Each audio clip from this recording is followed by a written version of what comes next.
I know Karen is feeling poorly, and Jim Talbert sent me a note and cannot attend.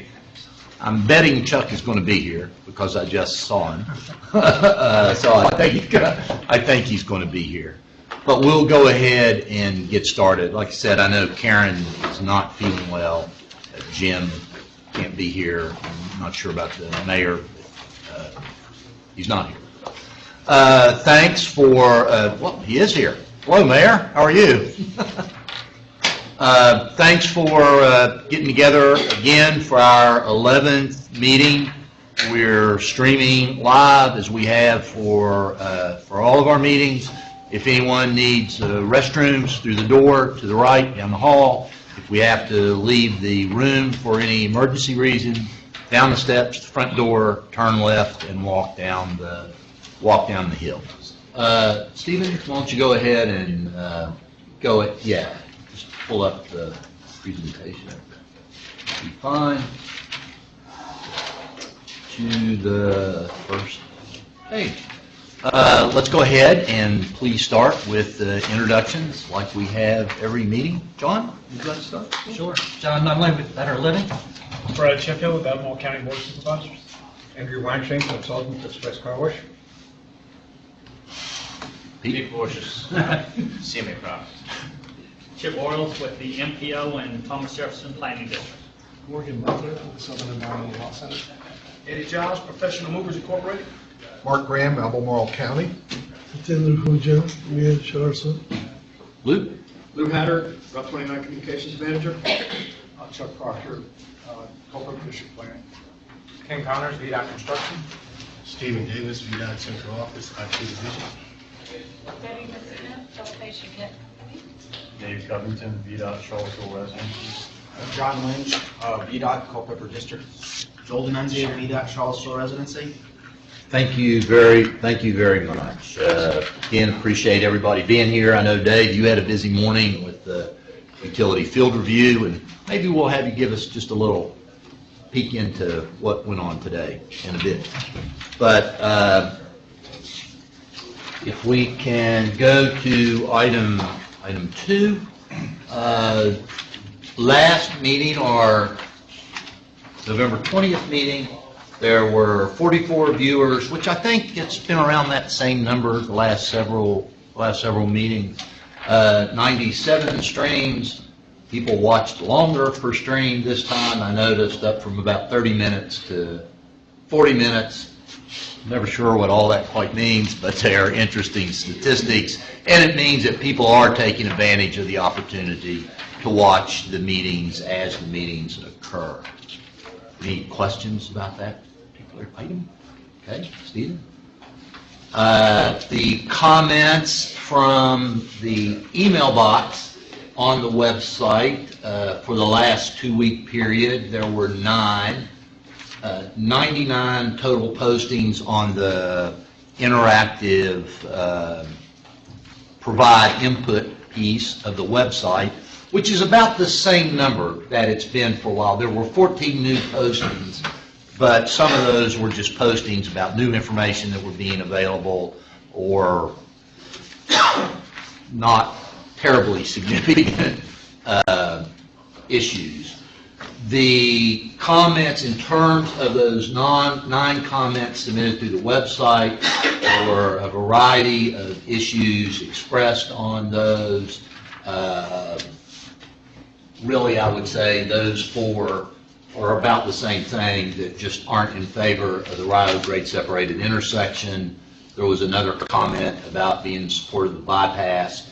There was a question about a roundabout at Rio, which Lou, I think you answered that one, did a great job of answering how a roundabout just wouldn't be able to work there within the space we have and the traffic that would be expected to be on it. That, I mean, it's a great concept. It probably would not be something pretty there. I think Chip agreed. One just expressed opposition to the entire package. One, these last 2 kind of feel bad about, because there's a gentleman that I've never met, but I've corresponded with a few times, and he asked for a model of the Rio grade separated intersection, and I responded that we are preparing a model, the conceptual rendering. But I finally figured out that this gentleman, I believe, would like to see an actual scale model, and we don't have any plans to do that, and there's not a lot of that. Try to talk to the architecture school about that? 'Cause We haven't talked to the architecture they school. occasionally will take on that as a. Well, we would be happy to have them to, if they want to do that. And the same gentleman requested a construction schedule, and I pointed him to the ones that we have posted. But I did send him a note and said maybe we should talk, because I wanted to be sure I got the right information. But he let me know he wasn't interested in talking to me. So I'll keep trying with that gentleman, because I do know who he is. Stephen? One expressed opposition to both Rio and hydraulic. There was one that expressed concern about aesthetics at the Rio underpass, and we also answered that person directly to let them know about some of your recommendations and your work, the work of SELC, and what's being built into the contract for the aesthetics. One suggested adding additional lanes to existing Berkmar. I don't believe there's any plan to do that. I think it's fair to say we haven't detected that to be a need. I know, Joel, Chuck asked you about looking at the pavement condition of Berkmar, and we're going to make sure of that. One suggested that Albemarle County provide a public spokesperson for the project, and I believe Lee is serving that role for the county. And one offered some criticism for me to consider, and I've let the gentleman know that I appreciate it and take it to heart, and will do my best to do better. Any questions about any of the feedback? I reordered the agenda just a bit to make sure we dealt with the panel feedback and recommendations first before going into that open period, because it just seemed like it was a little backwards to flow. I want to make sure that we flow from the open period of your feedback and comments, and then come back to the next meeting and address those before we move to another open period. It just seemed to work better for me. So this agenda item 3 is basically built from your comments that people either brought to you or that you had at the last meeting, and where I felt that it was appropriate or had the ability to kind of put an answer. You'll see it there in italics. I think a person, if I remember correctly, maybe had asked Brad about eliminating U-turns at Gander Mountain to discourage cut-through Carsbrook traffic. And that was only during construction, that 103. Right, during construction, and it's fair to say that we do not plan to eliminate that U-turn, because you would also eliminate it for people that want to make that movement. But that was a comment that came forward. Person noted that there are no buses shown in the video, which is true. To be honest with you, I don't know if we can put buses in it. I think we should. I think that's a fair comment to make. The senior center does not want Greenbrier designated as a detour, and it's not going to be designated as a detour. Doesn't mean can't control what people do or don't use, but the focus of the detour, it remains Berkmar. a lady whose husband is a doctor expressed some concern about being able to get to her husband's office in Albemarle Square, and that is the heavier lift, particularly during construction. There's no question about that. Stephen? Is the video in real time? And I thought that was a great question, and I never thought about it. And Dave, make sure I say this right. The video that was displayed at the October 14th design public hearing reflects the expected signal timing based on the 2040 PM peak hour, considering the 2040 traffic volumes that would be on the local lanes. So if you're watching the video does reflect anticipated real-time 2040 PM peak signal time. I say that? Model. Model, anticipated. So that was I can't remember who asked that question, but it was a darn good one. I think somebody asked you. Yeah, someone asked me. Yeah, that was a good one. Is a penalty imposed if the contractor changes key staff? Yes. Actually, the contractor has to propose key staff offered in the request for qualifications and in the proposal. And can they change it? Yes, they can change it, but not without the express written approval of VDOT. And I know, at least in my experience, that's something that's taken very seriously, because you're not only buying a company to deliver a project, you're buying the people in that company who have the demonstrated experience to deliver. Mark, I believe, made a good observation about not being able to comment on the video.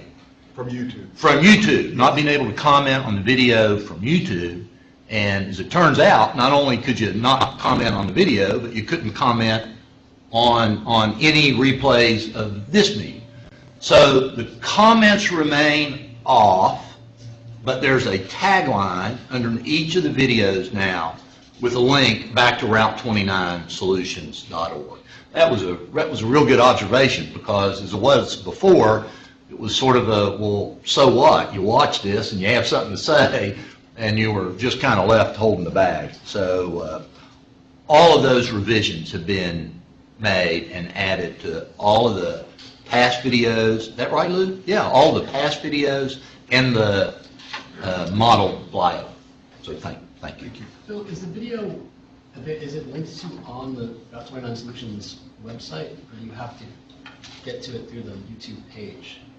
It's linked. It's on linked. The advisory panel webpage. Each one of the meetings has links that include the agenda, the presentation, the audio and video podcasts. Which apparently Lou's watching now. Yeah, okay. If we need to pop that out a little bit more or something, we can take a look at that.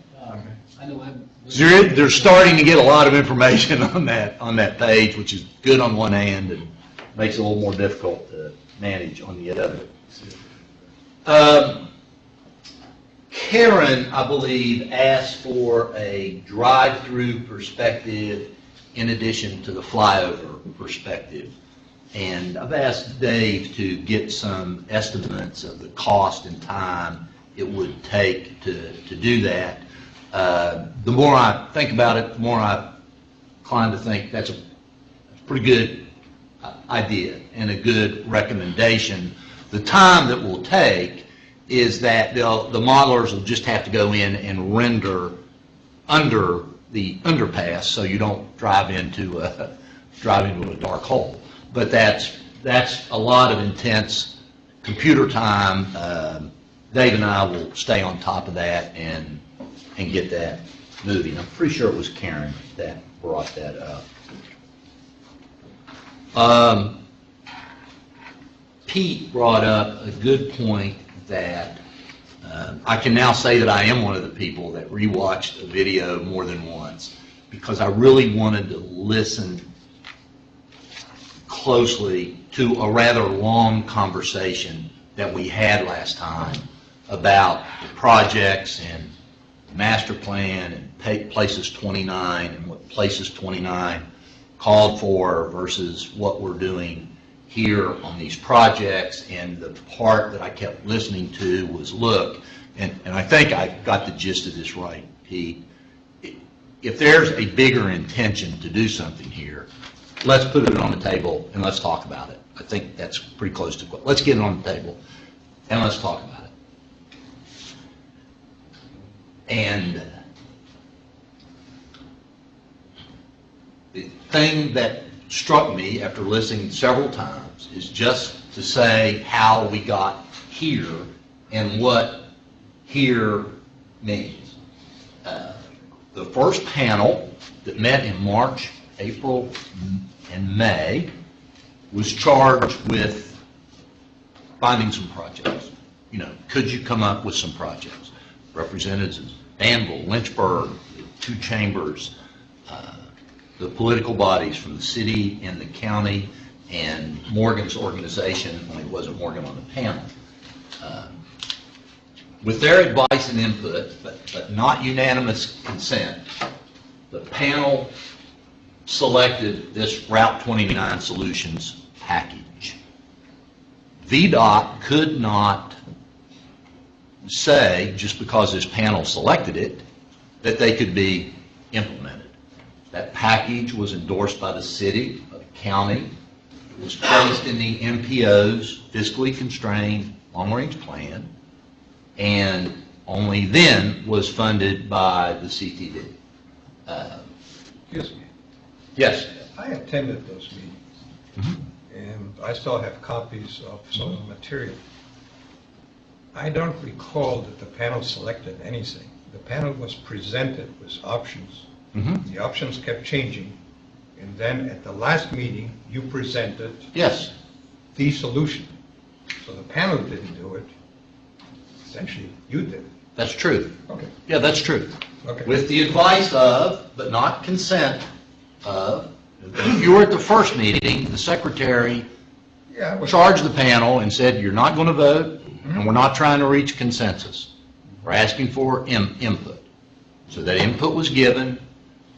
The panel developed the expressway options, the two variations, and the parallel road options with some variations. We met and took that advice, came up with this package that was endorsed by the city. Go ahead, I'm sorry. I'm sorry. It maybe was endorsed by the city and the county afterwards, but there was no discussion because there were things presented. I still have the drawings here, and there were the quadrant loops to avoid left turns, and I followed that very carefully. And there were low build, high build, all this stuff. And then at the final session, you presented the solution, which really was none of it. It was something. And I was surprised by that. Okay. And I just want to state it because unless my memory fails me, that's the way I'm not implying that the package was anything else but the advice of Christina Hoffman sat over there and said, I don't like this. I don't like Rio being in this at all. Mr. Perot,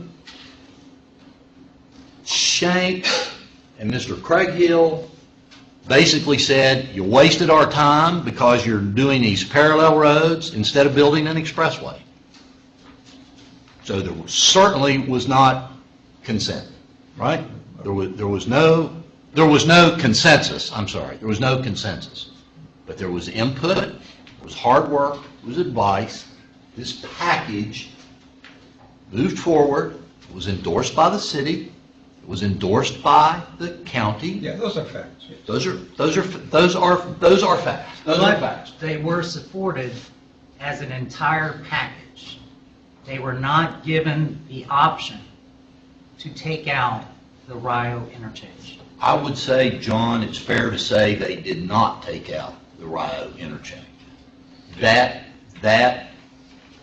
didn't come up. Yeah, I thought it was important that they be a package because, in my judgment, without RIO, these parallel roads serve little value.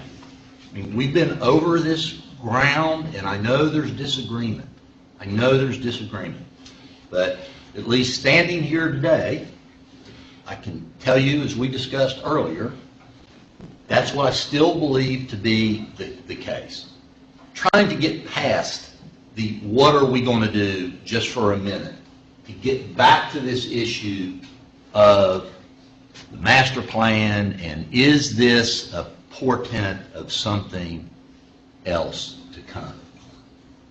And I think, like Pete said last time, I can't tell you nothing else is going to happen. I mean, how can I say that?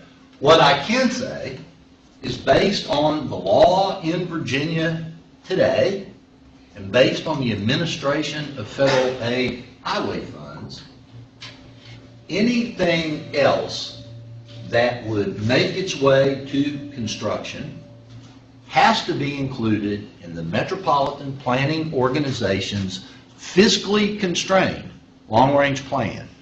The MPOs don't get to do wish list plans anymore. I mean, that's a long time since that changed. It has to be a fiscally constrained long-range plan. Only then does it get to the CTB for this HB2 prioritization process. Only then could that happen. Only after it went through that process could it be funded by the CTB. I said to someone about an hour ago, yes, Mayor, I'm sorry. I think that the report package of projects, not much point to rehash that now. What we're trying to do is implement it. And I know some people don't agree with it, but I don't agree with part of it. This panel is about implementing it. That's true. But I did want to listen to the issue that Pete put on the table about what is this a package that's leading to do something else. The only something else can be done if those steps are followed. There is no way for a Secretary of Transportation or a commissioner to come in here and say, I've decided we're going to build hydraulic or any other project. We understand that in defense of Pete. Well, I'm not being critical of Pete. It was a great conversation. Well, in defense of Pete, some of us are not really experts in transportation or how all these layers of government work, and some of us being businessmen get a lot frustrated by all these layers and complications and all the code words that are in there. And essentially what he was trying to point out was probably not directed at you as much as it was directed at the county. Sorry about that. I agree with Pete. Yeah. Okay, good. So I think that's the point that he was making, that the county, if they wanted to step up, they could do something. And maybe, since there's already a contractor in place, it may be an economical way to do it. I think that's really the bottom line. You correct me if I got it wrong, Pete. No, you were right. I was making the point on this platform that there were other pieces in the county's planning that need to be addressed or made public as part of this process. So, and I think there's some. I mean, for or against the RIO interchange, there are issues that need to be addressed that are antiquated and that sort of thing. Yeah. And I do think, just my own opinion, I do think that it would be appropriate to reconsider your master plan. I mean, I don't know what planning cycle, I think you mentioned maybe in a year and a half or something, Chip, it's time to reconsider the... It started and it'll be approved Yeah, in 4 years. I mean, that's normally the process goes. Plans get developed, pieces get implemented, plans get revised. So that is a county-driven process. But Just say I get pushback from trying to suggest that as well. So it's just a very long process, and Well. people get worn out on it.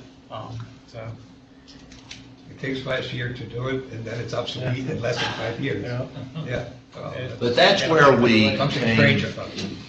that's where we came through the last kind of open feedback period, and in listening to video, I think that we can revisit any of those issues if you would like, or we can go into what's now agenda item 4, which would be in the last 2 weeks, are there any new issues that you would want to bring forth, either that you've heard from constituents or that you want to bring forth, that we would help build the next agenda with? Chuck? I don't have anything. Mayor? Mark? I hesitate to say this, but I'll go ahead. Maybe it is time for us to go back and review the charge to this group. Could pull it up. And just go back and make sure we're on track as far as what we're supposed to be doing. Sounds like a good New Year. January. Maybe that's the thing to do just before we go into January, make sure we're on track with what we're supposed to be doing. Yeah, it was in our first meeting. Sure, sure, okay. Okay. Happy to do that. Eddie? No. Morgan? Chuck? Henry? I have a few things. Mhm. First of all, one thing is I did my homework like I normally do and turn into a professor, but I see that historical traffic trend data is later on the... Yes. So I'm going to leave it till then. Okay. Turn in my homework. Okay. And then going back to a physical model, I've heard that from somebody else, that there should be a physical three-dimensional model so people could see it. Having been involved in this on and off for 30 years, at one time, maybe 25 years ago, VDOT built a model of the hydraulic intersection, grade separated, and obviously it showed how long it goes, because it goes a quarter mile, give or take, in each direction. And they had it at one of those VDOT meetings, one of those many VDOT meetings I've attended. And a lot of people were surprised that, what? It goes that far? A lot of people think it just happens all within 100 feet, and it doesn't. And so I can see why somebody thinks that it may be a good idea that people can get a good idea of what's really coming at them. So for whatever it's worth, I wanted to share that with you. Okay, okay. And then the other thing is there's a serious engineering problem here. This table is extremely wobbly. If we survive the tables, it'll be our biggest I challenge. realize that when the ground gets wobbly too, maybe I'm getting a message here. No, my table's the same. I think they're all pretty much the And it's same. not engineering, it's political. It's- We've had that table for the last 6 months. There are, I don't know. tables are, You especially chosen for the table. We're saving taxpayers' money. Well, I guess it takes a good electric screwdriver, probably. we may need to, I mean, in all seriousness, maybe I will ask the research council to take a look at these tables, because some of them are not Well, in maybe good they shape. assigned the wobbly tables. I did not place your table. Maybe it's a higher power. It's assigning it to you and me. for Yeah, it a might be, particular yeah, might be. Okay, thank you very much. And I hear what you're saying about the scale model. But, okay, let's think about that. Brad? If you want me to, I mean, I talk to people in planning school regularly, and they... Talking is always better than not talking. Well, no, I mean, they So, shoot at projects, they... Yeah, no, that's a good point. What? I had them do one for, was consulting, I had to visually show the community what was going on with an idea, and it's helped, but I don't have anything, it was a pretty slow couple of weeks, thanks to... Yeah, I mean, it would be a pretty good It was undertaking. slow as far as input, not really meetings, but... Nothing else? Come on, man. I was, okay, okay. John? I'm good. Okay, all right, all right. Well, we won't lack for items next time, and if you think of anything between now and the next meeting, we can go through the schedule. Actually, I did just Yes, realize, yes. so last night, Lee Catlin presented a bunch of the business assistance stuff, and I just wanted to let the business members know that one of the things that we try to convey back to Lee and then Timothy Holbrook, was there and stuff, is that as the county staff moves forward, make sure that the business community is still engaged so that whatever solutions or ideas that they present, y'all still accept. And Timothy Holbrook mentioned making sure we get to the ARB sooner than later about signage. So I'm looking at you, Chuck, just to get that word to the rest of the ARB members that we want to make sure whatever signage solutions we might put out there, the ARB is willing to accept. Can you take a few more minutes and talk about government or county assistance? Because I've been asked that a couple times today, and I was not at the meeting last night. I missed it. Just take a few minutes and. There was what just- was the discussion about? It was just Just one quick point of order, just to keep our stuff straight here. Then we can agree, can we agree? Well, it's fine with me if we pull item 10 up in the agenda. Doesn't matter, whatever. Is that- Whatever you want to do. Would you like to do it now? I think It's fine. I think Chip's not going to really, you're not going to touch on what the county talked about last night, are you? A little bit. One of the things I would even say is that Lee presented a We'll just wait a until- if you're list okay of with waiting. concepts, and we can, Okay, I think, cool with waiting? Whenever. Okay, Yeah. we'll I just wait. wanna make but sure it's- that y'all stay But it's engaged. absolutely on here, absolutely. Just make sure y'all stay engaged, because I don't want an idea Yeah, to be yeah. pointless. Our schedule is, the first page is the same. The second page, there will be a second addendum going out tomorrow.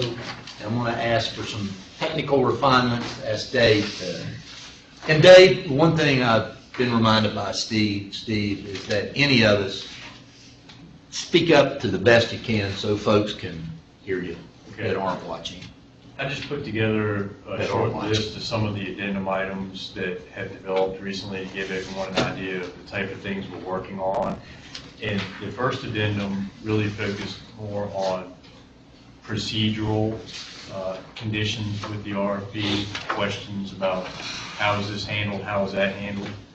Now that we've moved further in the procurement, we have gotten more into the technical aspects of what the requirements of the request for proposal are. So addendum 2 generally reflects that progression. First item is we've had a lot of clarifications on bridge requirements, any potential fire protection systems, things of that nature. Retaining wall requirements, and these are engineering level details like how are they, what are your requirements for anchorage, things like that, how do they design it. Obviously, traffic engineering, we've had questions or requests for more information, and we've provided that information along the way. So we've provided all information to date about traffic engineering, those studies. Minor revisions and clarifications on architectural and aesthetic specifications, where they had some questions. We went back in and clarified something in special provision. Clarifications on environmental requirements and limitations, because we have coordinated with the Corps of Engineers and other environmental permitting agencies. They are asking us more about those discussions, so we're providing as much information as we have. Geotechnical investigation, they have asked for additional exploration performed by VDOT during this procurement phase. We've agreed to go back and do that work, so we're starting to do that work to help them meet their schedule when we get into the construction phase. You mentioned the schedule on that geotechnical work. I did. Oh, okay, I'm sorry. No, I haven't mentioned it yet. Okay. We have developed a schedule that's, it's a rough schedule, just a few deadlines, but we'll start drilling Sunday night. All this work is done at night, out in the roads, generally in the locations where the retaining walls are at. That will take 10 days, all night work, so no interruptions to traffic. We will begin lab work after that, and that lab work will be completed before the end of the month, at which time we'll turn all data over to the 3 teams, the 3 officers, for their use in developing the technical price proposals. We also had some clarifications on geometric requirements. So this is the geometric design of the road, horizontal and vertical locations, and maintenance of traffic. And this is some of the information that we have developed as from recommendations from the panel, such as left turn movements from the Hardee's parking lot onto Ryder Road. Also, another medium break at Myers Drive that we'll talk about today. So as we get more information, we're putting this into the addendum to instruct the offerers on how to develop their technical and price proposals. Anything unusual or material in this? I mean, I guess it's all material if you're bidding on it, but unusual doesn't sound like This is to be expected for a second round of proprietary meetings as we go further. Very much predicted. What it shows us is that the offerers are paying very close attention to detail right now in developing the proposals. Any additional proprietary meetings anticipated? That's. Why don't you just mention a little bit about the meeting that you had this morning with the utility companies? And Sure. the purpose of it? One of the things that we were asked to do quite a while ago is to help the offerers or the eventual design builder meet their schedule. We were asked to advance the acquisition of utility easements through the corridor along 29 and Ryder Road, the Ryder Grade Separated Intersection project. In order to do that, we have to develop the utility relocations to a certain level, generally 50%, or knowing where they're going to go horizontally. We establish the easement locations, we coordinate with the utility owner, and hold a utility field inspection meeting. What we did this morning was we held a preliminary utility field inspection meeting for all the utility owners who have utilities within the project limits. We gathered with them to discuss the easements that we've developed and see if they have any issues with them, if they need more, if they need less, find ways to avoid specific utilities. So it really is a working session. We showed them what we've developed to date. They shared their ideas with us. We invited the 3 offerers to the meeting and told them that they were there to observe only and not to engage at all, just so that they could hear exactly what was said in that meeting with their own ears. Take that back and work on their technical and price proposals with that. It was a good meeting. We did not have any objections to the easements that we have developed so far, which you all have seen in the plans that we've shown you so far. And we feel that we're ready to move forward with that. We're going to begin appraisals shortly on that so that we can work on procuring utility easements for the Ryder Grade Separated Intersection portion only probably beginning next month, to start trying to move those forward. The goal is to have utility easements in place for the design builder at the notice to proceed date of March 4th next year. Dave, how are we classifying stormwater? Is that in the term of a utility, or is it Stormwater is not a utility. Okay, so that's a totally different process of water lines, gas lines, underground telephone tanks. lines. I'm sorry? Underground tanks. I mean, well, an underground tank would be classified as a utility. Selfishly, I'm concerned obviously about the map I got 2 days ago. Yeah, that would not. But that's a different process. That's not part of the You're speaking about other utilities.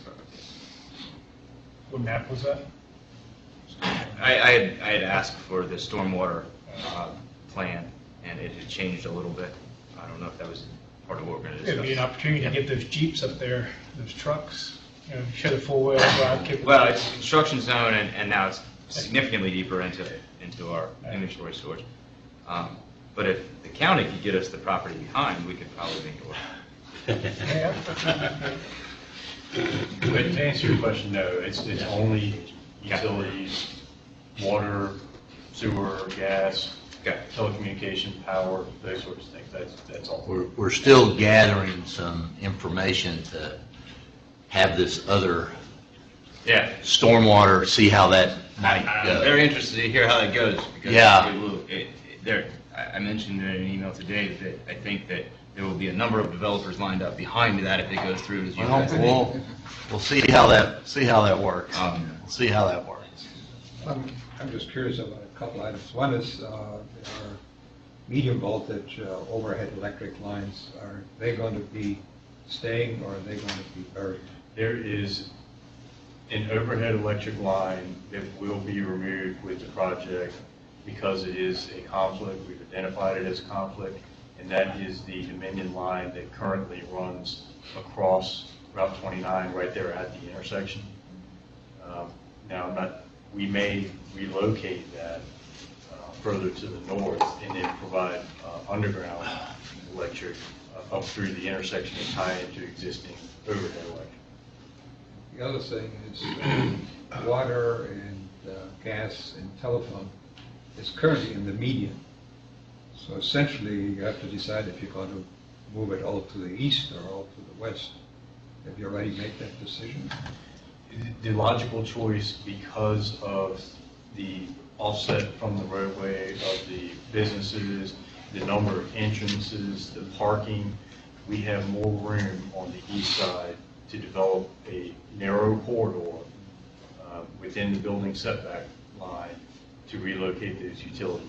And that's the plan, is that most of the relocation would take place on the east side of the road. There will be some requirements for some work on the west side of the road in much narrower easements, generally to provide continuity for the service connections. So if you have a gas line running to your business, we essentially becomes a branch. Yeah. So would that be under the road or under the sidewalk or under Be a grass areas? combination. Right now, what we've identified is some will be under the outside lanes of the road, some might be under the sidewalk, some might be a little bit beyond that. But we have a lot of utilities to fit in a very narrow area. We've got a 24-inch water main, that's a big relocation. We've got 6-inch gas mains. There's a lot to fit in a narrow area. Big concern would be if they're under any part of the highway, and when they do break, then you shut down that part of the highway for a certain number of hours while they make the repairs, so it makes it, another traffic congestion consideration. They are in the median now. You're right. They're right in the middle of the road. In fact, there's a major T for water line for RWSA right in the middle of that intersection. And so there will be a better condition in the future where the water line is outside of the physical roadway than it is now. And it will be a new line as opposed to, I believe, a 1971 cast iron. One other thing, since you brought that up, a big change to the addendum that we made in coordination with Rivanna Water and Service Authority, due to the age of their water line, included for the Route 29 widening section, that entire water line should be relocated out of the roadway. Outside of the roadway, for that specific reason. So that we don't have any ruptures during construction or not during construction. Or after. Or after, correct. So that was a significant change to the addendum. Okay. Any other questions for Dave? Dave's had a lot going on the last couple of weeks, and will continue to. Okay. In terms of next year, it's still go ahead, Steve, sorry. The schedule remains the same, so, the contractors will get a little bit more clarification and information tomorrow, and we'll have the next 30 days to prepare their technical proposals and as well as their price proposals, which that work, my guess, will be somewhat in parallel.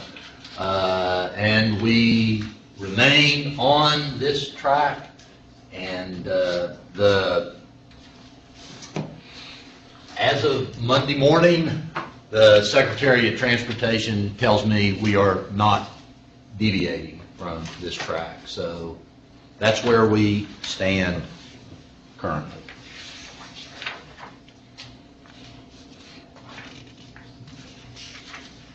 Henry. Yes, sir. Ask for some trend information. The source of this information on the next two slides is just historical traffic trends. We talked a little bit about that at noon. Come from VDOT statewide planning system, and that is the trend. And from what I could tell on the slides that we looked at noon, I believe all the data points are consistent with what Mr. Mitchell had on his slides. But this is the trend from Charlottesville City Line to Rio over the last 34 years. It's about a 7.5% growth, and Stephen, this is the one from Rio North. It is not the customary practice of transportation planning to build projects based on trends. It's the projections that come from the land use that are included in the approved regional transportation model. But those two sheets show the trend lines going back to 1980. Isn't it more relevant to look at the last 10 years? Well, I guess sort of a yes and a no, in that these trends are not used to project the future. But I think they're misleading as far as technology and consumer habits have changed significantly over the last 10 years. Yeah, there's no question. So we talked today, total vehicle miles traveled in Virginia. If you look at the 2004, 2005 to 2011, it decreased, have trended downward from about 82 total of 82 billion VMT to about 77. In 2011, they started back up. Whether that's a trend or not, I have no idea. In Virginia, more people are carpooling. And that trend, by the way, this trend, if we did a national trend and a statewide trend for U.S. arterials, you could probably mix them all up, and Wyoming's would look like Virginia's. There's not a big difference. VMT is trended downward. Carpooling is trending up, which I think is good. And out of all the methods of commuting in Virginia,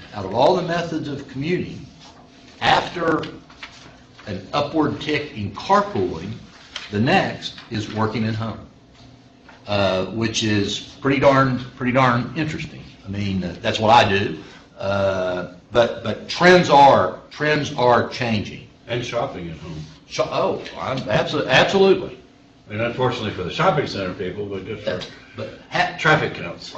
Having said that, by 2040, it's anticipated that there's going to be, based on land use and adopted land use in your regional traffic demand model, based on that, not on this, there'll be about 70,000 cars in that intersection by 2040. Well, that's working with a trend line. That's not working with the trend line. Your red line. That's not working with the trend line. That's working with current traffic counts that were taken in the fall, applied to the model that uses the regionally adopted land use, approved land use. Well, Where do you think the traffic is coming from? I mean, if people are more telecommuting and and we're shopping at home, how do you Here- come up with this? Here's the same way they come up with it in every state. I mean, so there's nothing special here to say, oh, look, we need to do Rio Road. When I started out in this business, the big thing we looked at were AM and PM peaks and commuting trips, because that's what design was all about. It was driven by AM and PM commuting peaks when everybody goes to work. Well, over the last 40 years, what's happened in the United States is as those commuting trips and discretionary trips were fewer than the commuting trips. You had one car. Dad went to work, Mom stayed home.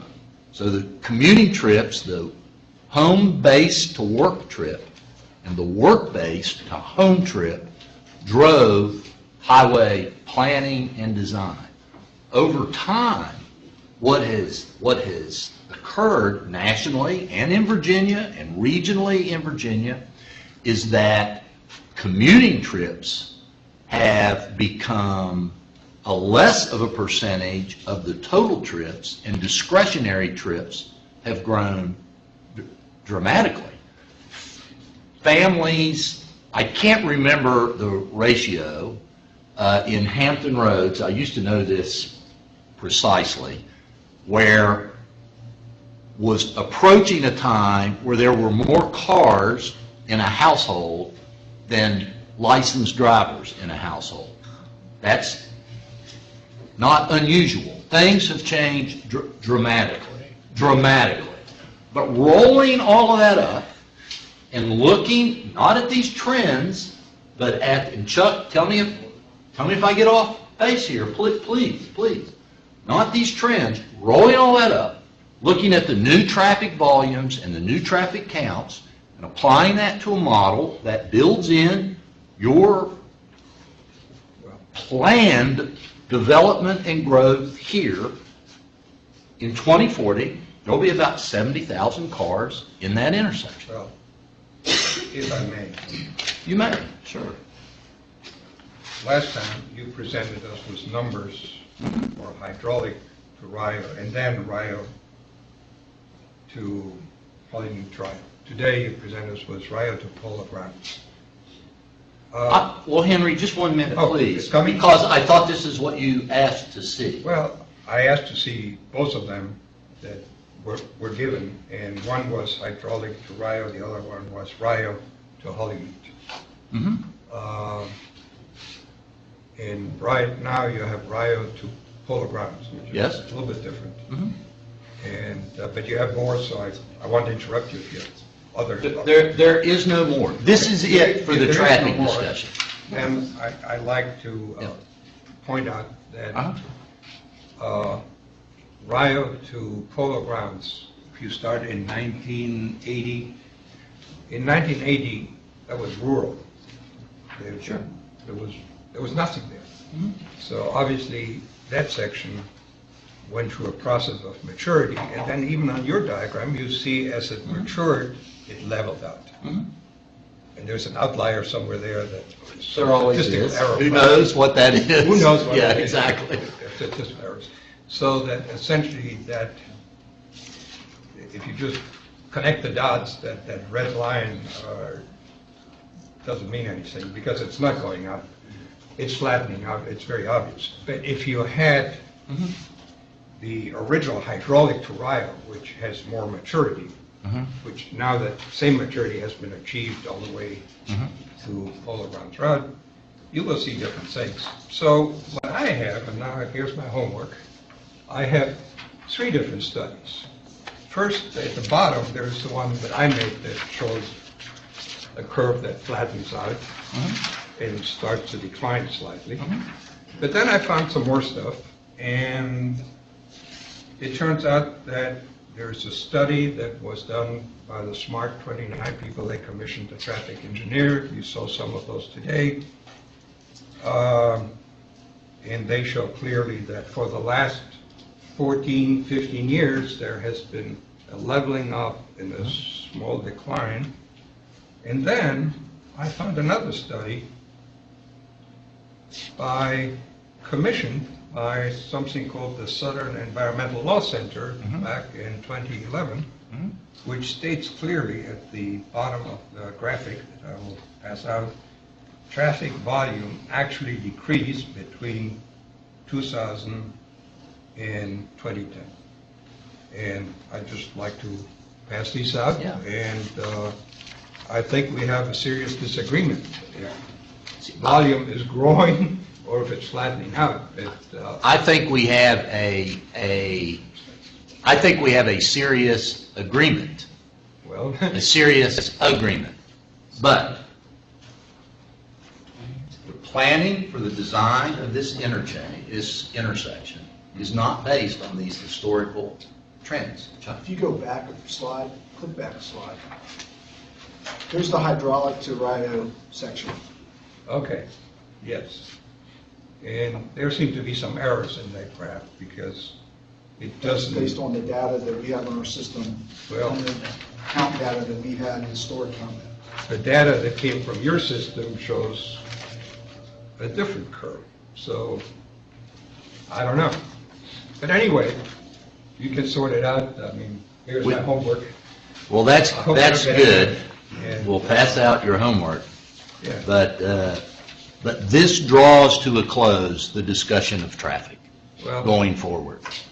Okay, I'm just being upfront about that because our charge is to deliver this project Yes. and not to select it. Let's remember, you brought up Yes. before, we had this conversation about the previous panel, Yeah. how the previous panel went back to their boards, and they all left everything. In your last presentation, you had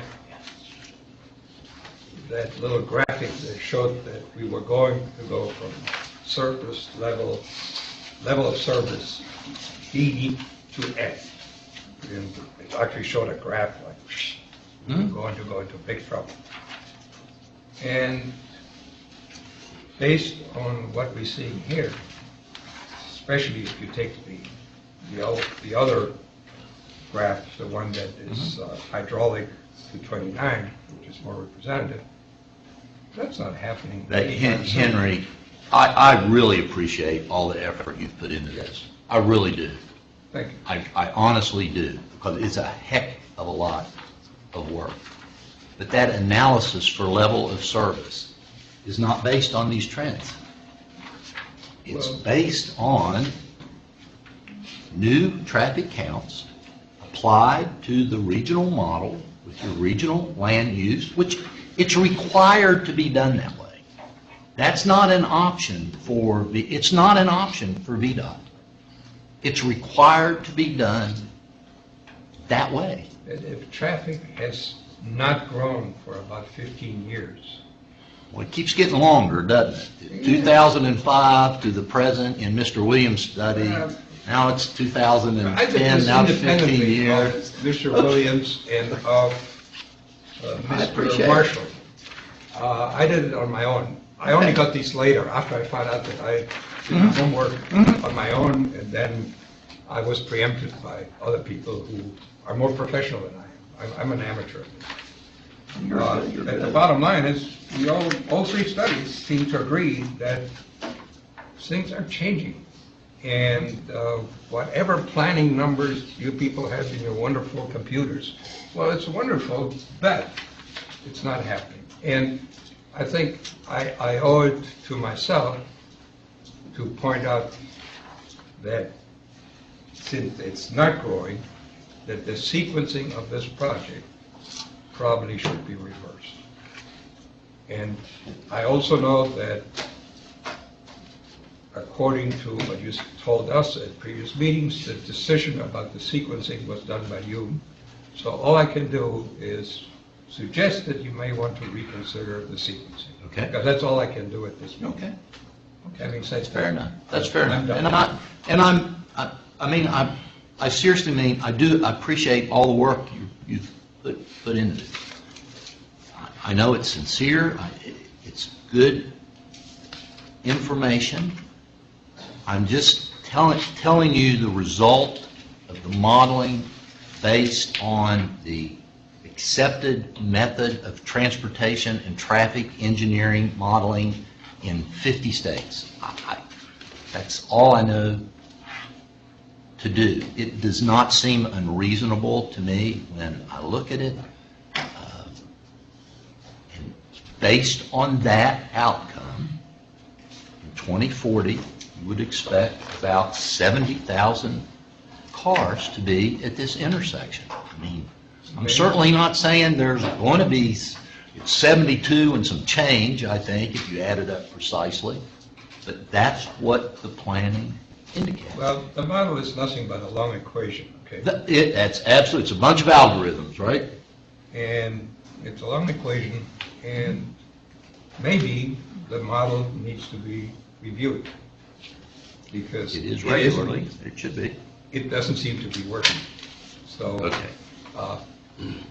That's just okay. My observation. I'd like to go on record as well as saying I'd like you to reconsider the sequencing of the Route 29 overpass. Okay. Does that mean you would like to see it built, just in a different order? If I'm it's just trying to be necessary, clear what the message is. I said this earlier, and I said, build all the other improvements that we're talking about if it's necessary. And if we find it necessary, we'll be behind you 100%. But I'd like to see the other aspects built first and then determine if it's necessary. If we are seeing that we're getting somewhere close to that direction of 70,000, yeah. We're with you 100%. I agree with you with this, that this is necessary.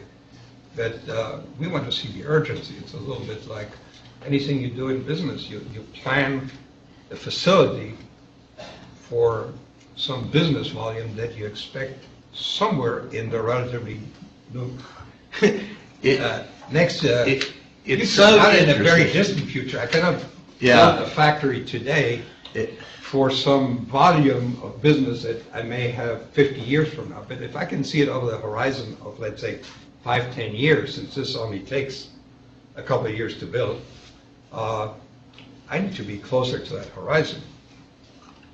I can tell you that I've been considering, I hear it every 14 days. I know what I'm going to hear, and I respect it. I respect it. I don't disregard it. I don't discount it. I do my best to stay longer and spend time trying to make sure I'm seeing it through the right eyes, and I won't stop doing that. That's all I can tell you. And I won't stop. It's not 2 years to build, it's 11 months. Right. It's not 2 years to build, it's 11 months. Whatever, I'm using approximations. The engineers work in global round numbers, you know. Like, Dave? Yeah. God bless you, Dave. We think in order of magnitude, we don't think in, you know, like accountants go down to the penny. All right. I do. Hear you. I hear the concern. I heard it at noon, and you know, at the end of the day, and I'm not passing it. I'm gonna certainly stand up for what I believe to be true, whatever that might be. At the end of the day, there are people other than me that have to make a call on how that's going to be delivered. I'll keep considering it. I just don't know what more to say. Well, I'm in the same boat. I have to tell you what I see. Oh, I agree. I try to be factual. I try to keep the panel emotion out. Today the meeting got a little bit emotional. Did, but that's okay. Okay. That's I didn't okay. say a word. That's okay. I was sitting next to Debbie. That's okay. She was No, checking. that's okay. It was a good meeting. It was a good meeting. But facts are facts, and it would be nice if we were working with facts, you know, as much as possible. I say that also every Yes, I know you 14 do. days, Well, okay? Yeah, it would be. It would be, for everyone's benefit. Yeah. I agree. Look, we're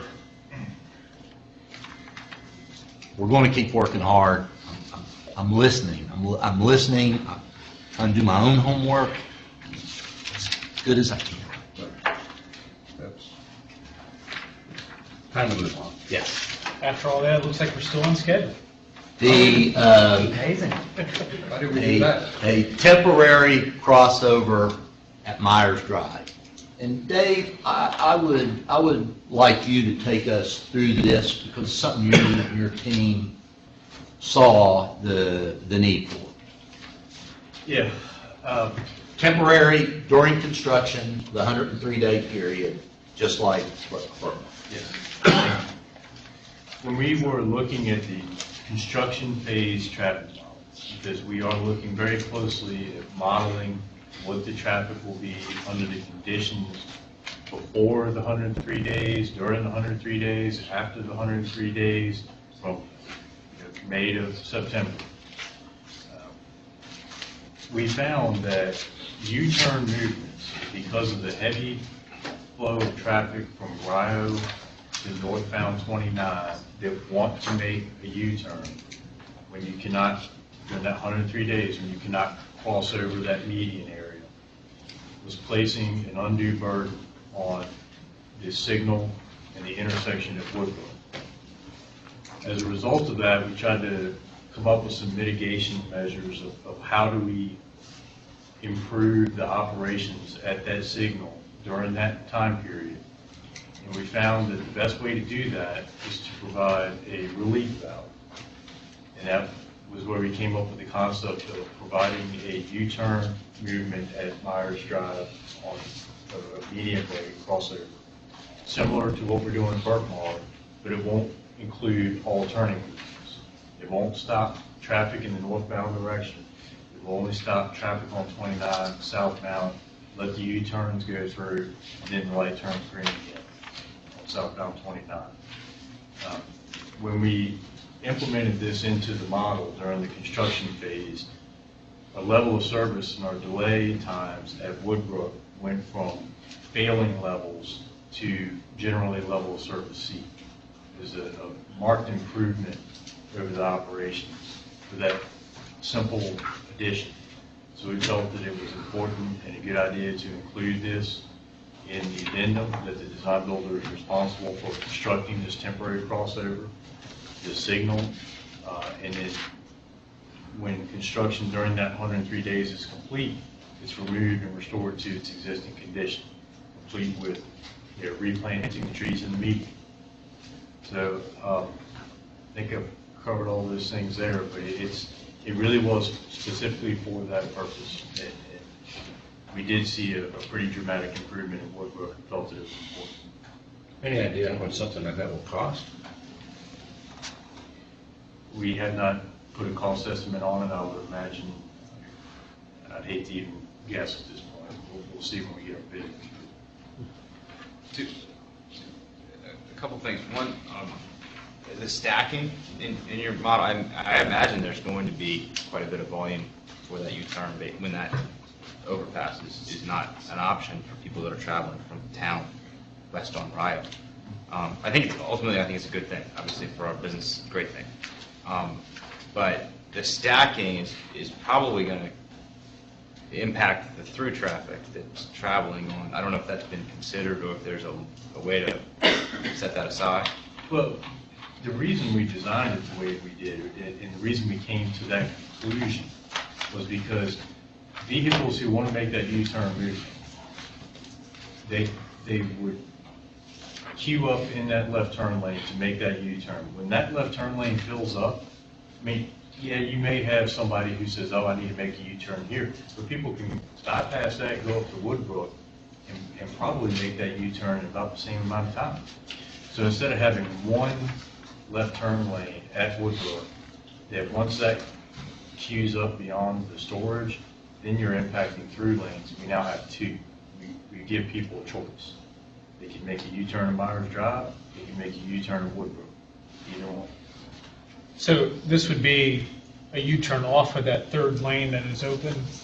This is a U-turn. Or would it be a separate lane for making a U-turn? It would be a separate lane with a U-turn, not out of a through lane. Okay. It would be just like the situation at Woodbrook now or any other intersection. There would be a turn lane, and it would be signalized as a temporary signal. And then are you going to is there any opportunity for left turn northbound on 29 off of Myers Drive? No. You just asking me a question. Because we're not stopping the traffic on 29 northbound, there's no way to provide That's- I mean, left-turn movement out of just that. wanted Which is different than the situation at Burkemont. Right. Where that would be. Right. Yeah. There's no reason why we can't allow left turns onto Myers Drive, but not on. No, I assume they're going to be left turns on Myers Drive. You would have heard from me a lot sooner. You know, Lou, that point, while it sticks in my head before I forget it, just show the next slide just for a minute.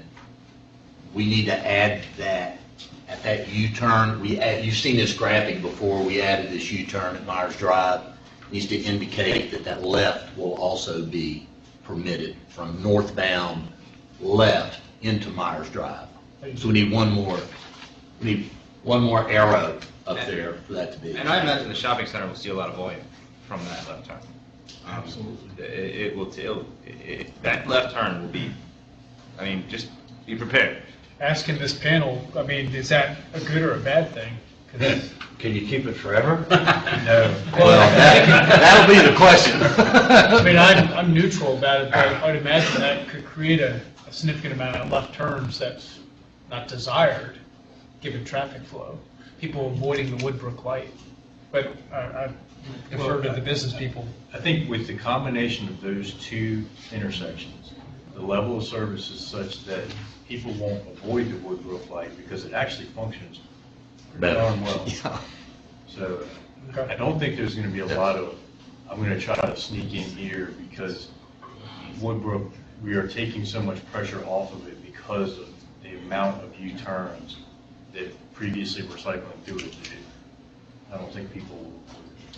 For both of the one at Burkemont and this Myers, have y'all looked at truck movements? Will it handle trucks doing those U-turns?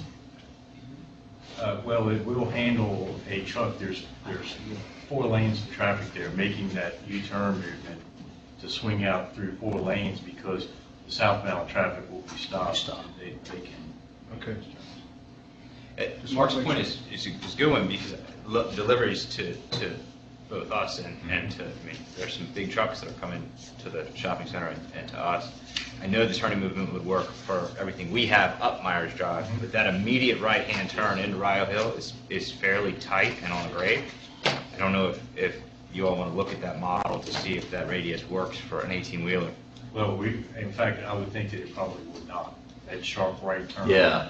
So I don't think. But there's another, further up Myers Drive, there's another turn to take by TJ Maxx. And that's where deliveries go in. And then, again, I just think we have to flesh, there's a lot of variables here. Brad's point is a good one. I mean, I'm crazy to say I don't want an entrance, and I do on the surface, but I just want to know what we're getting so that we're considered all variables. We have a lot of foot traffic on Myers Drive. Parking, our employees use the parking on there, and if it becomes a primary delivery entrance and high-speed, cut-through because of that left turn, I can't forecast what's going to happen, but we should be thoughtful. I don't believe that would be a desirable delivery route for large trucks to the shopping center. And that's part of the reason for including this, that those trucks can still take Woodbrook the way that I would imagine they do today and not be negatively impacted and have excessive delays because of it. That's not our property. We can't improve those conditions from that left turn movement, and it's not intended to be used for truck deliveries. One thing I'm thinking about, Dave, is could we grab some counts? Just so we have a baseline, like we did at the other 44 intersections? Could we, if we don't have them, could we grab some counts? And so if something is looking odd up at Myers Drive? Well, I think we have. I don't think you have Do we have those counts? I don't want to come off like I'm against this. No, I just want to be. It's a good point. Careful. Yeah, We're good reducing a point. certain type of demand that I don't think we quite understand what it could be. But Well- it's for a short period of time. I think it's for the best. Hopefully, Yeah. really, that's a lot of people coming to buy cars. Yeah, just to put that out. Actually, you would like to High have demand. permanent. Yeah. Well, You'd be out there with us. from a perspective of passenger vehicles, you will probably see a considerable number of left turns and then making that immediate right to get into the shopping center. Now, is that burdensome on Myers Drive for pedestrian traffic? Probably not. We're okay with that, that's fine. Delivery trucks, things like that going into the back of the shopping center, I think they're going to have similar problems making those turning movements off of Myers Drive. Maybe not as You might bad. put a temporary sign that says truck deliveries next to it. Lou, I think these are good points for our communications, as you're thinking about our communications during construction, so that we're, Because if you were delivering to the back of the mall, as most of the stores have rear delivery, straight up Myers Drive, and you're right behind the shopping center. It's I mean, easy to turn, straight it's shot. 100 yards up. Truck deliveries 100 yards ahead or something. the sign. Yeah. And I That's a good assume this point. graphic is inaccurate, because when we say make the U-turn and then a quick right on Myers Drive, the graphic looks a little off. a So quick the graphic- right. The graphic was just meant to demonstrate the reason why we were. Oh, I understand. They're talking about the right. Yeah, but based on the graphic, you wouldn't be able to make a right where the U-turn is. I only caution because people take these things very literally. So Make wherever it that little yellow, right. that yellow U-turn is It's a little far south. Yeah, it's a little far Oh, south. it is. 10 yards north or something. It is. We kind of went through the, yeah. Public yeah, takes these yeah. things Okay, very we'll fix literally. it. We'll fix, yes, they do. I see exactly what you're saying. Yeah, you need to. Yes, they did. Yeah. Yes, they did. That's a good And point. actually, if we could show an arrow going up Myers Drive. And into the parking So- lot, so, you know, that and to movie. the cash register. I mean, if you must. The problem is Well, before they go to the cash. we'll work on the graph. Most business people have. We'll work. Now, some people think it works that way. That's the difference. That's a good catch on the location of the arrow. You're right, you're right. Yeah, it's slightly off. But I think it's a good thing to do. Dave convinced me, Traffic yeah. I think that will improve the situation Yeah. during the 103 days. 103, not 104. Well, people keep asking. I know. Is it 104 or 103? And I say, I'm not sure. I'm betting on 90. I'm prepared to see y'all out there with the countdown sign. I'm betting on 90. Doesn't VDOT have a sign that says no truck through traffic? Maybe you could put that at that light? No, that's not.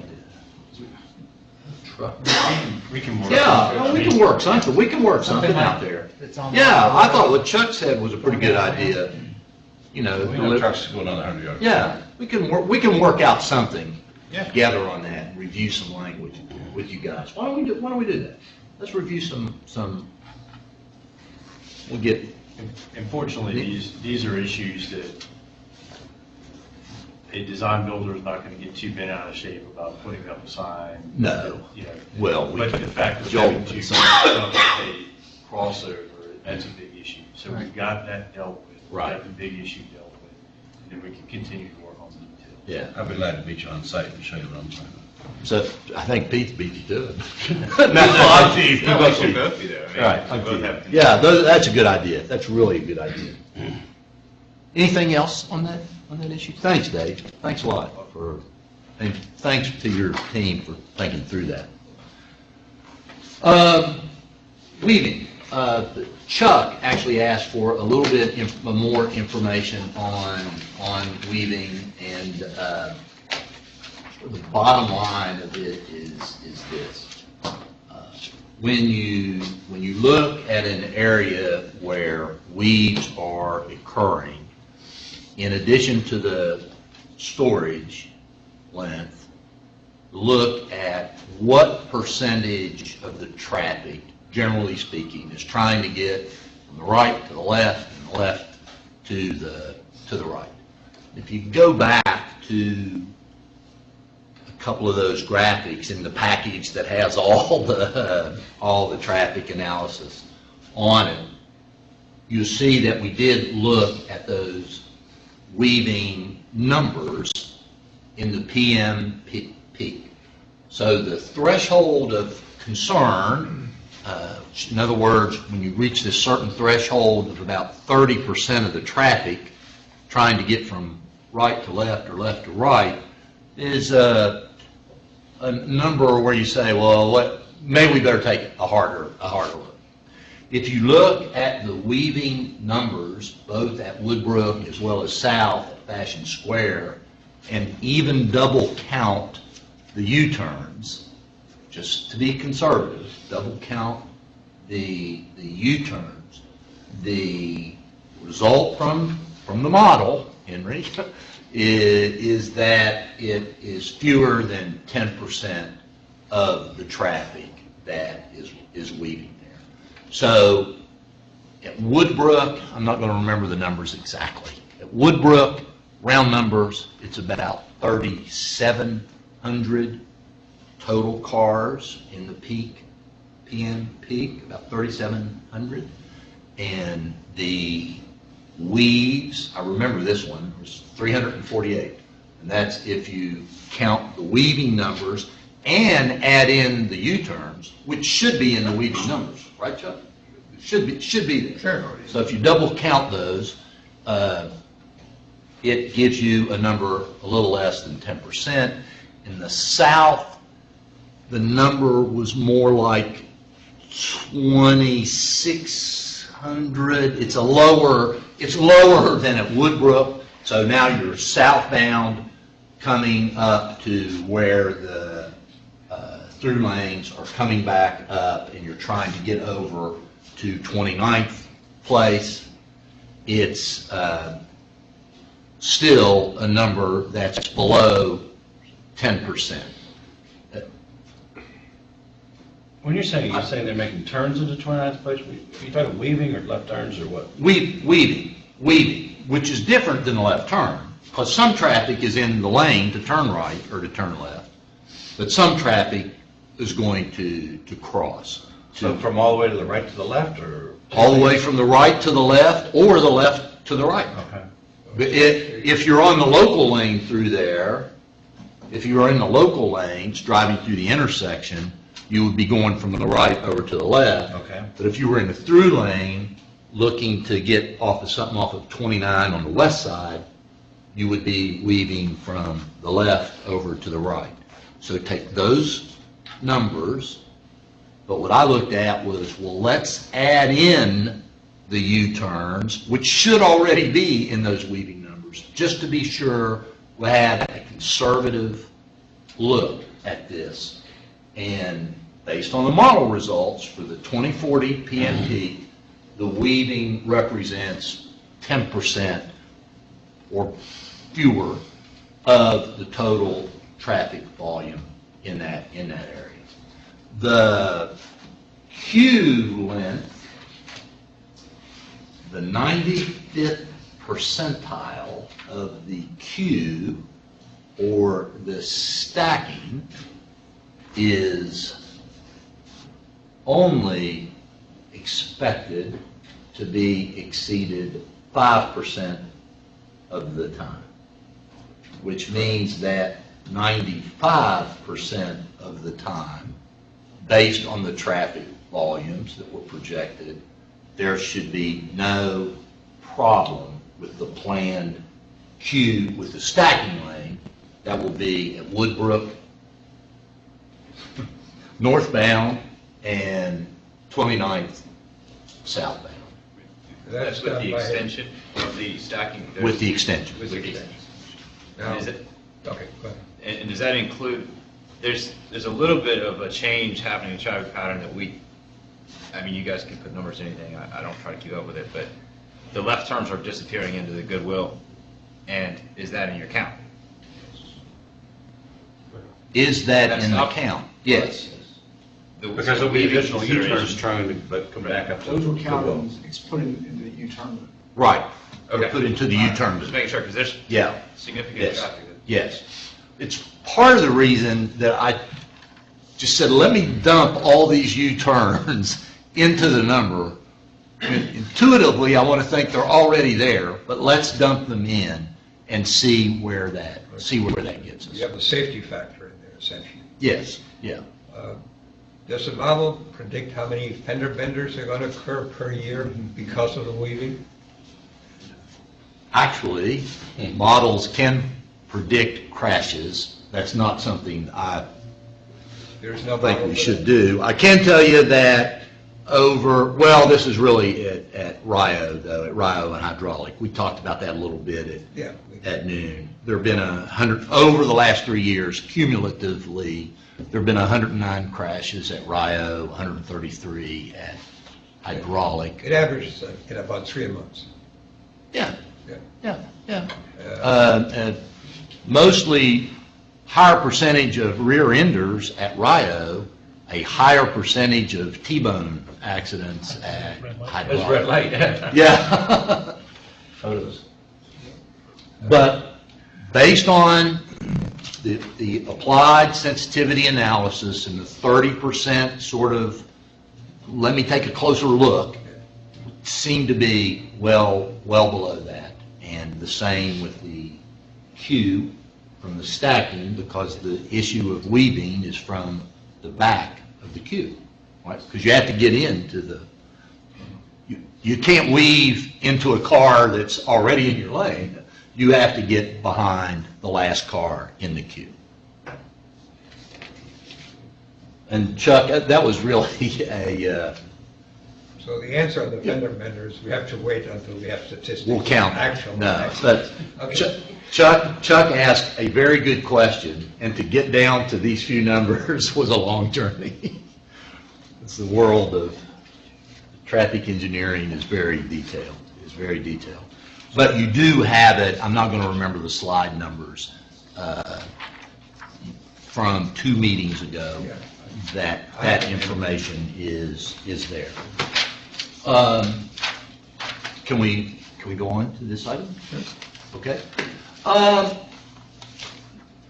Lou and I talked about this, and Joel and I have talked separately about this, and it turns out that it's already in the works to provide a pedestrian crosswalk on Rio East at the intersection, at the entrance to Fashion Square in the south and Albemarle Square on the north. Right now, that's a signalized intersection without a pedestrian crosswalk. There is a plan to provide a pedestrian crosswalk there, and the funding is in the process as part of a federal program, and Joel will stay on top of that for us. It's already a signalized intersection there, so this adding the pedestrian crossing is not going to impede the operation of 29 and Rio. I think it's a good thing. I think it's a good ad.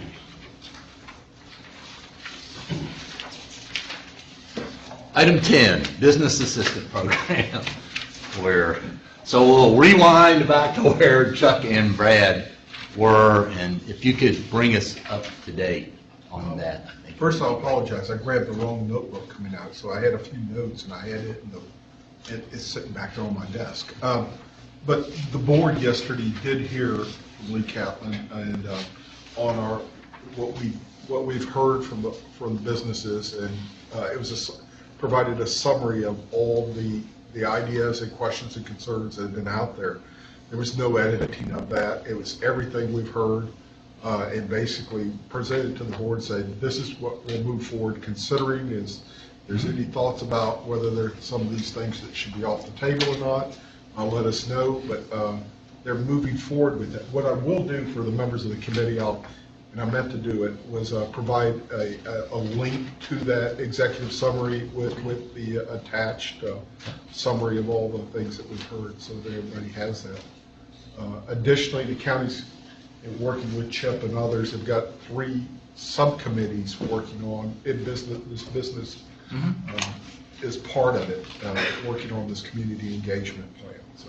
Can you give just a real brief synopsis of what the comments were? I mean, you have hundreds, just a Reader's Digest condensed version or something? And before he does that, I would say some of the stuff that they collected was passed on to VDOT because it was more construction related or something like that. So these are more things that the county can do. not necessarily a VDOT. Yeah, and I would just, Chip, thank you.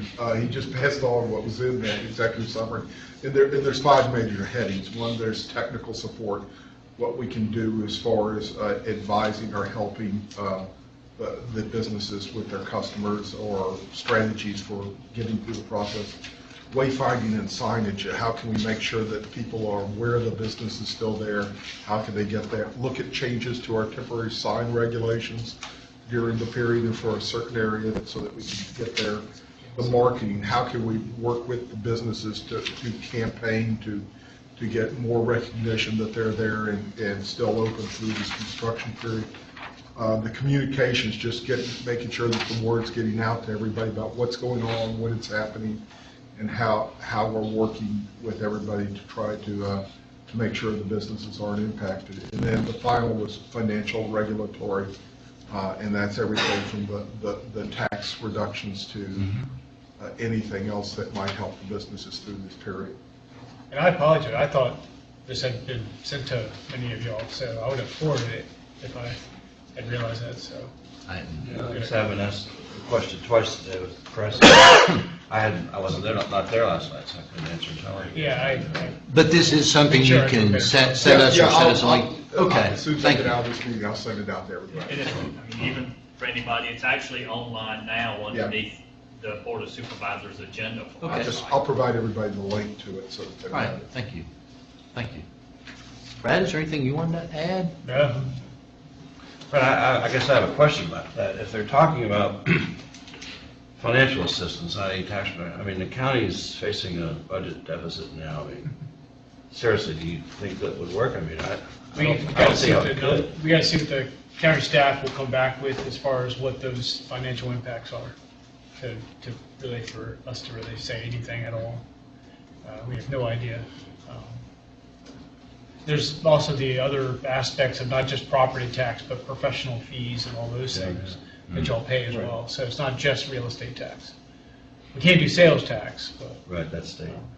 And then there's still the question of legislative requirement to allow that, just because from Larry Davis's interpretation so far, we can't really treat one property owner differently than another. Right. Now. So we're still trying to navigate that as well. So I just can't see it happening. it's one of the more difficult ones. I would say that.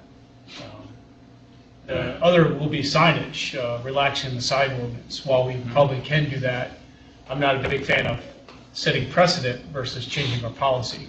I'd rather see the county start working now to create a provision in the ordinance to allow us to relax sign ordinances in certain areas that have disruption, construction, whatever it may be. It could be just in the future we see construction of a new commercial area that may impact an adjacent landowner. Having the ability to relax the sign ordinance for that adjacent landowner would be nice. So that's another aspect, is trying to make sure we get, because as some of you know, changing our ordinances usually take about a year, and we like to try to make sure we fast track that if we have to make any ordinance changes. Is the county doing anything? I'm sorry I haven't kept up with it the last several weeks, but I had made mention to several folks that it might be a good idea. I don't know if you can do it by tax map ID number or address or landowner, whatever, but identifying whatever collectively we determine as a construction zone or bomb area, whatever you want to call it. But these processes, ordinance changes and things like that, take so long and they're so cumbersome. And for someone that has done it before and understands the process a little bit, I'm overwhelmed by it. I can't imagine what it would be like for a truly small business owner that has 2 employees and is really struggling to have to come through that process. Is there a hotline process that it's on that list actually, is to find a way to help with any. I mean, you can pick up a hotline phone and have a person on the other end. Somebody to hold your hand. Yeah, that's. Yeah, there's something on the list for that. Okay. Try to help with any kind of review processes that anybody making any land use changes. And to that end, we're also looking at the idea, I appreciate what you're saying, with the overlay, where you can geographically designate an area but maybe we already have a set of tools out there Yeah. in the toolbox, and Right. all you're doing is just saying, apply those tools to this area. I will say this, that Can for work in the me, future. I expressed this last night, the tricky thing is defining that area, because I've had a property owner further down Ryer Road that I do not believe will be impacted, who does believe that they'll be impacted, who are going to be looking to claim these kind of things. And so that's one of my concerns, is we define the area, but really what is that rippling impact? And are we setting ourselves up for any kind of legal action? And that's why I'm more focused on making sure we have the right policy set up and not just ad hoc precedents. So. Yeah, because one business will have a higher impact than another, so Right, you- right. this guy gets 10% and this one gets 40. And All about I'm not financial. going to name any names, but I'm dealing with an issue right now with a business, and I can imagine this impacting them, but then the competitors are not going to be impacted. So, it's going to create an uneven playing field. So that person who's just outside of the radius is not impacted. So it's getting into a gray area, but it's the conversations we need to have, and we need you all to not be silent about this. So look at the materials and give Lee your input, because it's complicated, and y'all know the business community better than I do. So. Well, if you want to add to the complication, to a certain extent, there are certain businesses that are more affected by the construction, which are generally on Ryer Road. And there are other set of business that are affected by after the construction, which are on frontage 29. So that you have two separate issues. And your comments also make me think there's businesses that are impacted by automobile orientation versus businesses that aren't necessarily automobile oriented. So signage doesn't help to some degree. Well, Anyways, it's people on Ryer Road are worried that people cannot get to them or can't find them or don't know how to get to them. Yeah. That's their worry. I guess following up on Henry, I mean, this will have a very long tail. And as businesses, we won't know truly our impact until after the construction is complete. And we start to see new traffic patterns occur and that sort of thing. So as we're talking about this, and I just encourage, you all that are making those decisions, that you think about this holistically in terms of that tail. Because we won't know what type of signs we might need, or we might not know site plan that might need to be altered until after the new traffic patterns have Because if the construction occurs as quick as VDOT hopes, it is more long-term afterwards. Not long-term as in decades, but the years after that, you're adjusting to new traffic pattern. Yeah. It'll be like that when the McIntyre Bridge opens. Just the adjustment of traffic along Ryer Road and on 29 will be interesting to see over the next year. It should definitely increase. Ryer Road will be a whole different road. And when Hillsdale opens, it'll be even more. That's the best I could give you, because we were just kind of given a list of ideas. We kind of gave a little bit of our own views, and then Lee and others are going to kind of flesh them out a little bit more and get back to us February, January, February. So please reach out to her, reach out to county staff, make sure you're heard. And like I said, I apologize that if I had realized that this information hadn't made it out to y'all, I would have forwarded it. So I'll have to work on that, because y'all should have gotten it before. I don't know if this will help or not, but I'll go back and get some information on another project I'm working on, at least during construction, for businesses whose access was affected. We went to a city council and in short order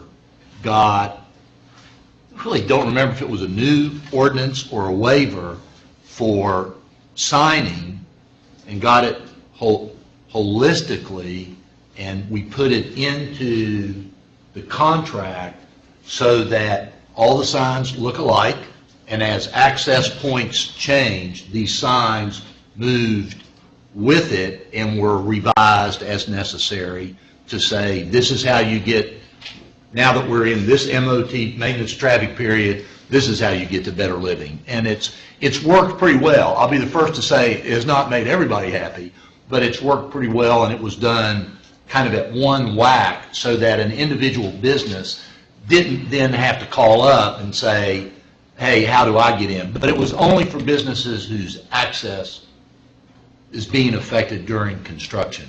I'll pull that out and share it with you. I don't know if it has applicability Yeah, I think here. that would be good. At a Or not, meeting but it today, matters. Lee, it came up, with signage, you've got kind of three stages of it. Some are easier, which that Right. sounds like, where you've got signage that can be placed in the highway right-of-way, of which the local governments don't have to go through as many hurdles. Then you've got temporary signage that's outside of the right-of-way, of which then the local sign ordinances have to come into effect. And then you have, if you're going to have permanent signs, where you want ordinance changes, where, okay, they can't see my business, so we want our sign 20 feet higher. Those would be the most difficult to make. I think what you're talking about are probably inside of the right-of-way. No question, it was the lower hanging fruit. Yeah, much easier to get through. But until we went and made this change, businesses were having to call up and say, hey, I'm Lebo Electric and my access has changed, and we're putting everybody through misery, and just said, look, let's take this at one whack and get this done.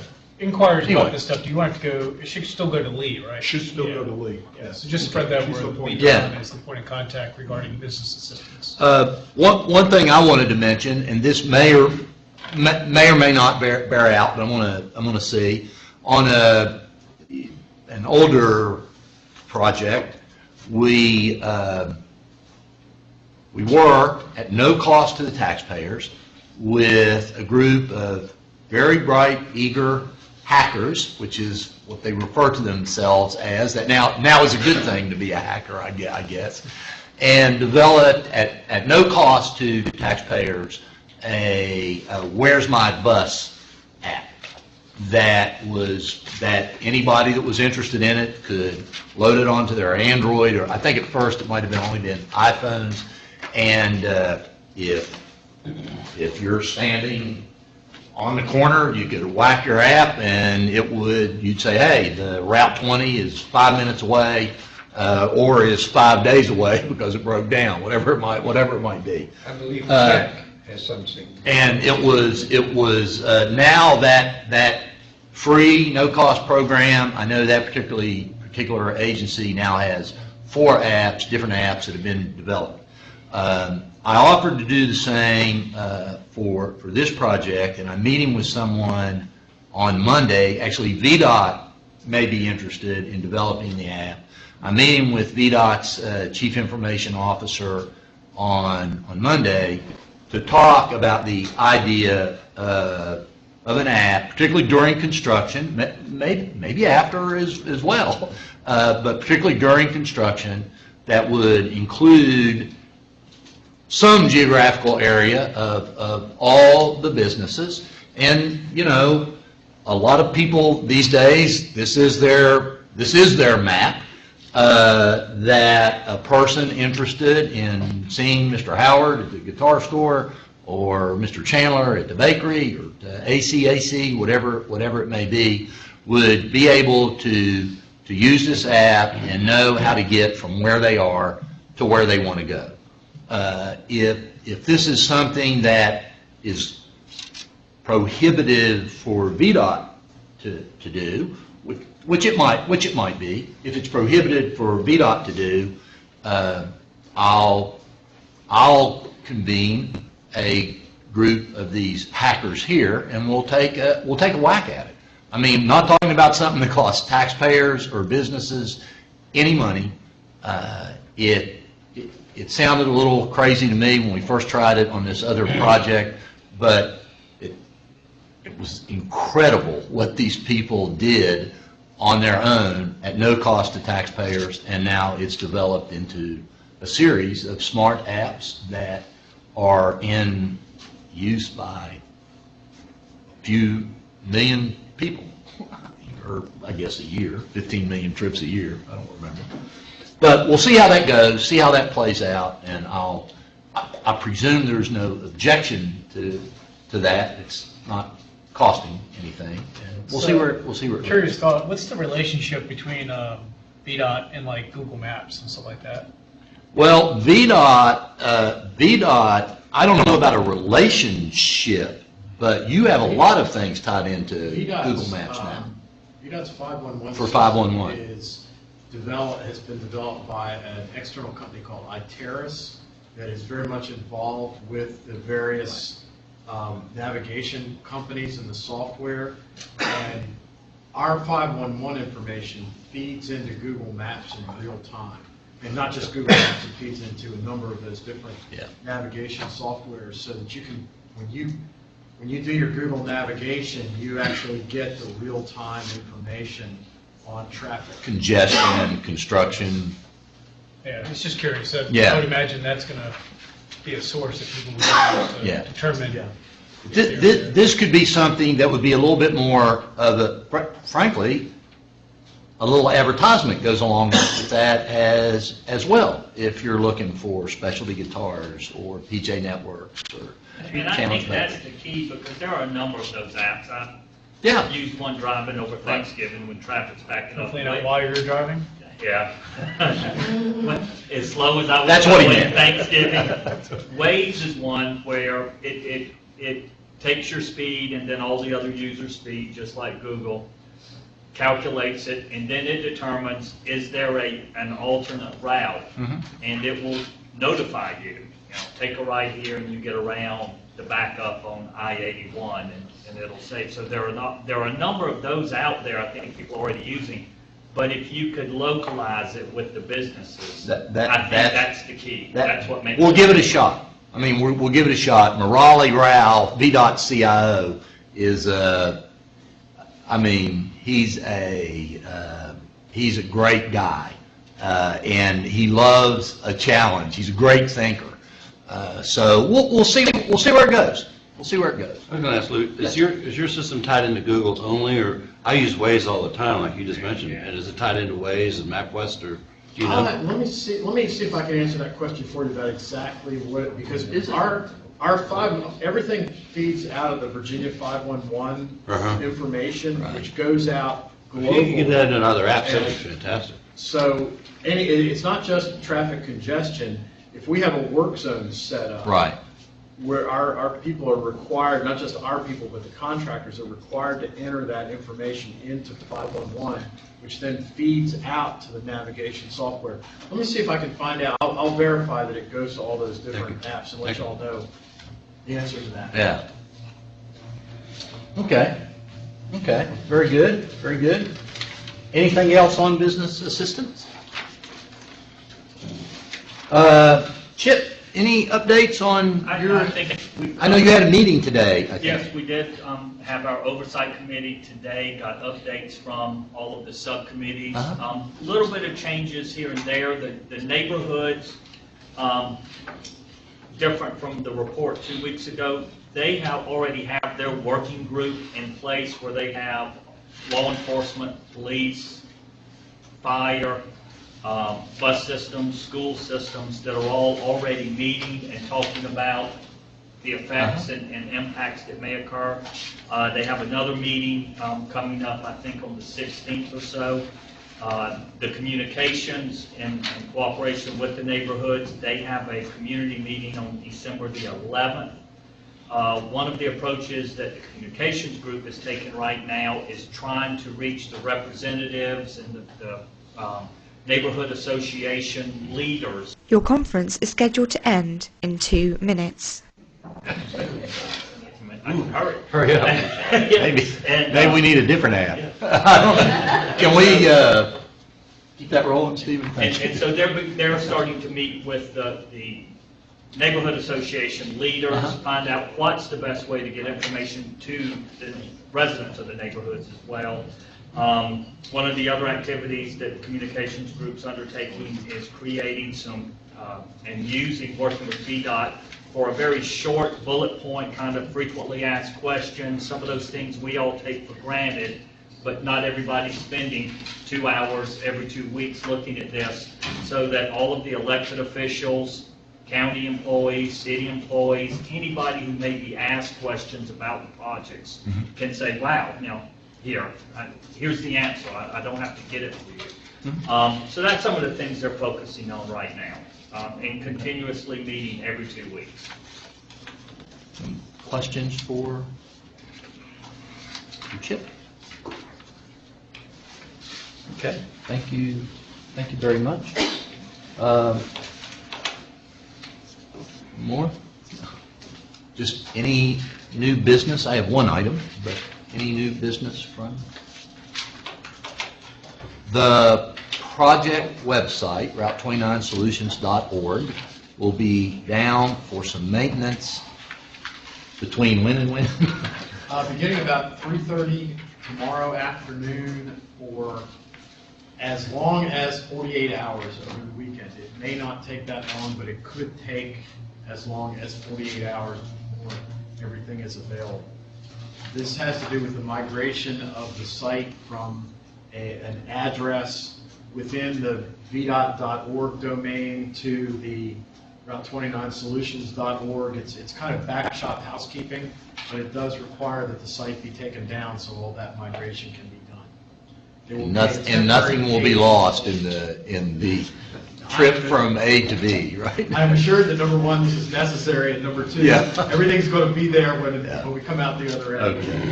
Okay. Okay. That's very good. Thank you, Lou. Lou has been spending a lot of time, face-to-face time, with businesses in the project area. I know Joel has had several business owners come to the residency on VDOT Way off of exit 124, and I would continue to encourage any of your business associates to take advantage of seeing Joel or talking to Lou. This morning, I had the opportunity to sit down with the Chamber's past chairs and past presidents, and that was a nice discussion with that group this morning. At noon, I met with the Smart 29 group and have a lot of questions and things from them to consider. That, Chuck, I wish I would have gotten a sandwich. I should have, you're hungry now. I should have picked up a sandwich. But no, seriously, that was a good discussion, and I've promised Laura Knox that I would give her some dates for continuing to meet with the Smart 29 group. So we'll keep doing that. And we do have one more meeting in December, 2 weeks from today, December the 18th. I went back and forth with whether or not we should cancel that one. That would be your Christmas gift to us. I'm a little concerned of going, that'll be our last meeting before technical proposals come in, and I think that if you're agreeable, we ought to keep it on deck. I do think we ought to talk about dress code for 2015, because I'm getting sick of wearing this tie every 2 weeks. But no. I think you should order your turbans. Chuck, me, yes, that's right. are wearing ties now. Everybody. And it took us a long time to move on to ties. Thank you very much. I hope everybody enjoyed a nice Thanksgiving, and we'll see you in a couple weeks. Thank you. Stephen, thank you.